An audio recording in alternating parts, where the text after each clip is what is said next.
मी sickle sale आहे म्हणून घरी बसून ठेवू नका, मुलांचं नुकसान करू नका, त्यांना मोटिवेट करा, त्यांचा आत्मविश्वास वाढवा, हेच एक म्हणणं असते. मी कुसुम मधुकरराव तामगाडगे, मी स्मृतिशेष मधुकरराव तामगाडगे ट्रस्टची अध्यक्ष आहे. लोकांना बोलवून ब्लड टेस्ट करणं, लहान मुलापासून तर म्हाताऱ्यापर्यंत, कळत नाही लोकांना की आहे का आपल्याला सिकल सेल, ते केलं. आता शाळेमध्ये मिळालं तर शाळांना झालं, जवळजवळ 150 की 170 शाळामध्ये ब्लड टेस्ट केलं.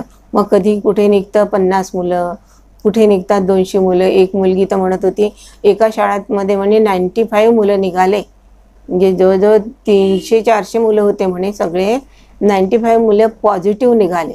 तसं तर आम्ही त्याच्यात पेशंट म्हणून लिहून देतो म्हणे.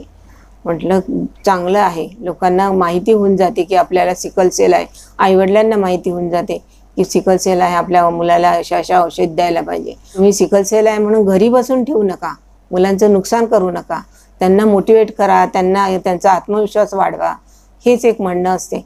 आता 14 जुलैला आम्ही तसं 2-3दा आम्ही जे मुलं अभ्यास करतात वर्धेच्या वगैरे एका लायब्ररीमध्ये पुस्तकं डोनेट केले माझ्या मुलांनी.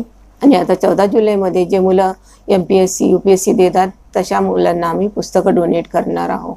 म्हणजे याच्यात आम्ही म्हणजे भेदभाव करत नाही. माझा मुलगा वेळात वेळ काढून येऊन मदत करतो, तिकडं आपला सर्व्हिस सांभाळून. बरं, त्यातल्या त्यात त्याची पत्नी पण कधी विरोध करत नाही, ती मदत करते. ब्लड डोनेट असलं काही असलं तर माझी मुलगी मदत करते, आणि आमचे जे काम करणारे आहेत ते सुद्धा मदत करतात.